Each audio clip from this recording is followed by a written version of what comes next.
Robin had a pretty narrow social life. Very seldom had friends over even.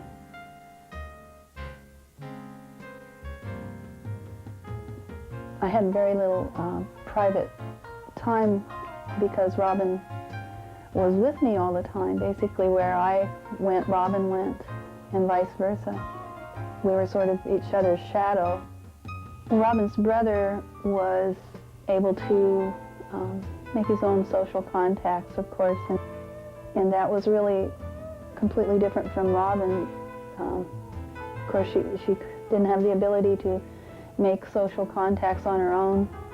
She couldn't call up a friend. She couldn't go to see a friend unless someone scheduled that and took her there.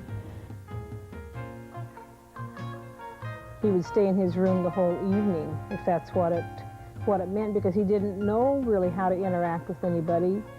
He had no interest in any outside activities at all.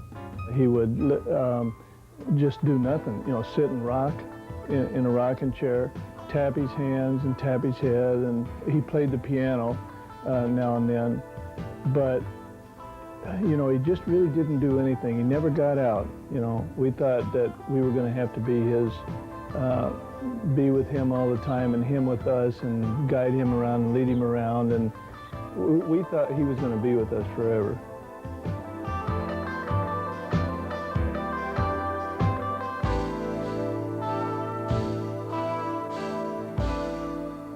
Isolation is a common experience for many families. A lot of attention is focused on jobs and residential living and education, but the most natural part, which is building relationships and being part of a community, is often neglected. Friends of clubs is a powerful tool for families to use.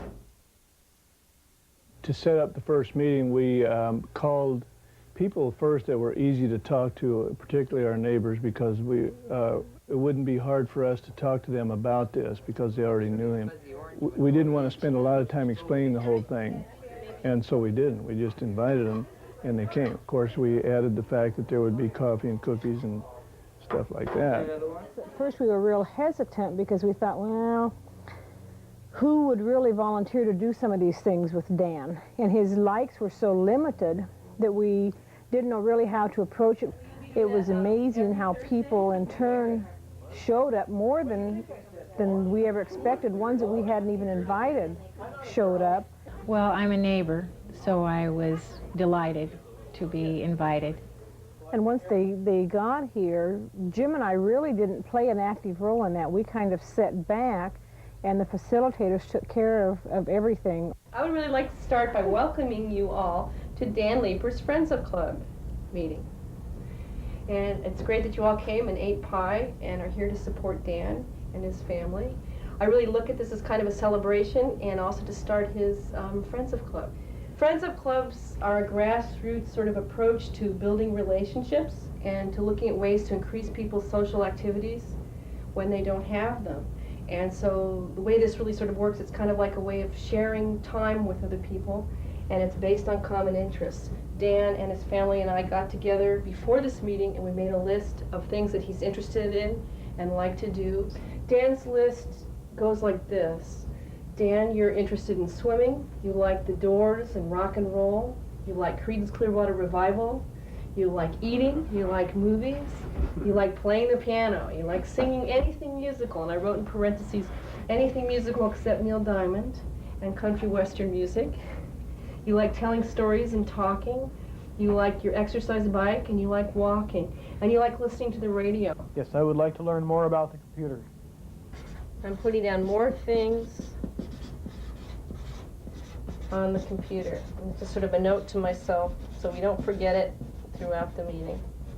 So the way this works is you would look at your own schedule and look at those very common everyday activities that you do, whether it's a phone call, whether it's an outing, whether it's a trip, you know, to some place, or a dinner or a videotape, whatever, and think about, are there ways that you can incorporate the things that you do on an everyday basis with Dan? Yes, I could furnish transportation to and from work or for emergencies or whatever is needed. I'd like to take Dan shopping once a month. Wednesdays would be good. And we'll listen to the Doors tape to and coming back from the store. Oh, that's great.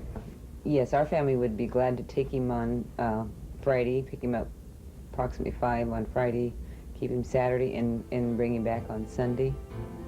When I was asked to make a commitment, I was a little leery about that because I'm very busy. But it worked out so nicely because of the group sitting here, and we were all friends among friends. We knew what days, the calendar that they had available was so great. So I didn't feel strange after at all. It was wonderful. We've worked out the rule that at alternating times, Lindy picks the movie or the activity one month, then he picks it the next month, whatever he wants to do. And that might include dinner and then a movie either at our house or at the, the show hall. Of course, when he started out, Dan didn't know anybody. And we didn't know Dan. And over the year or so that he's been with the community chorus, we've gotten to know him a lot better. And we've gotten into a lot more conversations and those types of things.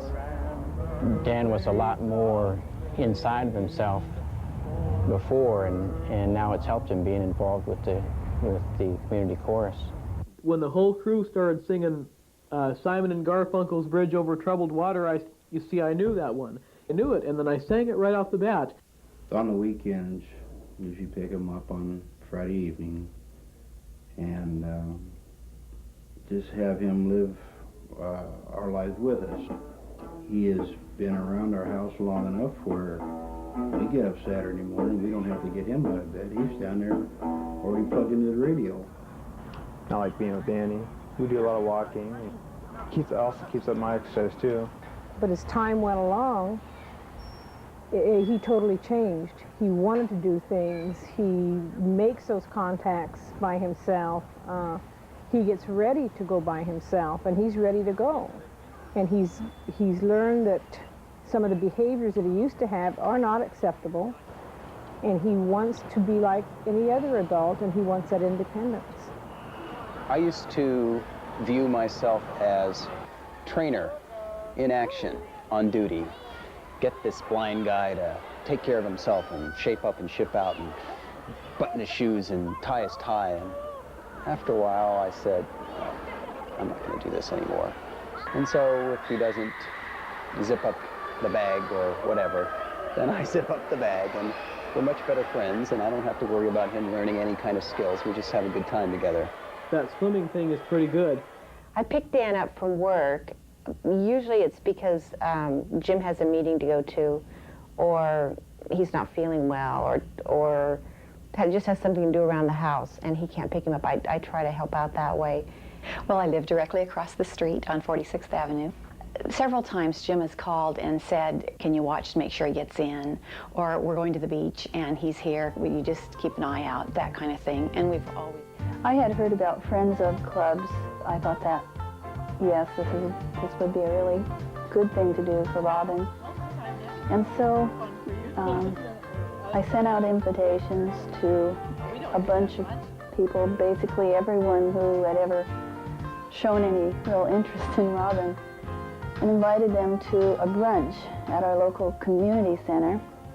I like to go out and shop, and I know Robin likes to do that too.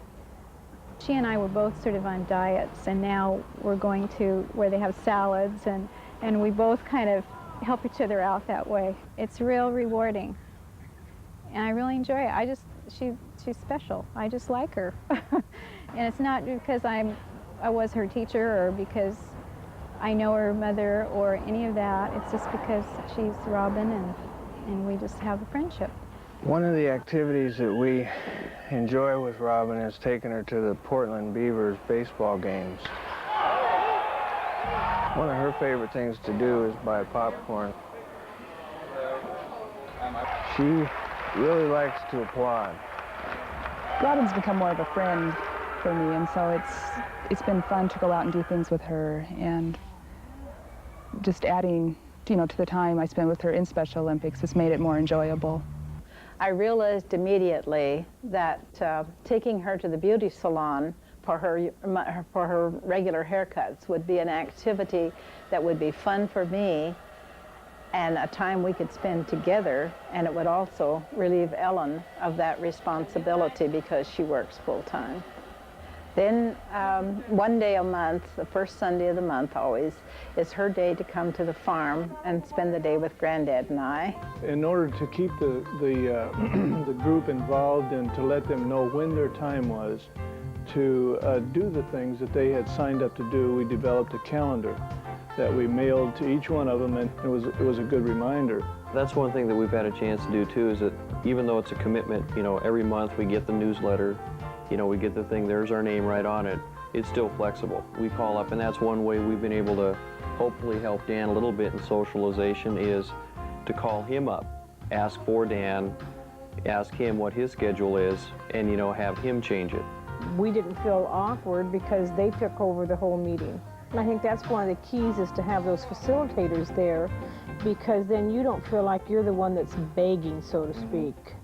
At the initial meeting, many families have chosen to use a neutral facilitator to help with the difficult task of asking, and also to help the meeting go a little bit smoother.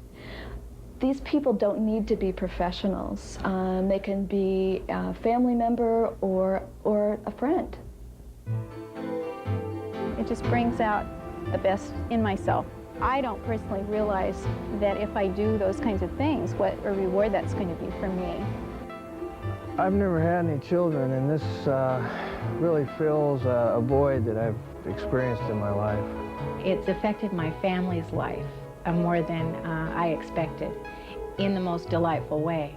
They want to work with Dan, and they can fool around now with Dan where they might have been uncomfortable before. It's no fun not going out because it's like being a little kid, staying home, either staying home or going to the daycare center. That's little kid stuff. But the adult stuff, the community chorus stuff, is just copacetic.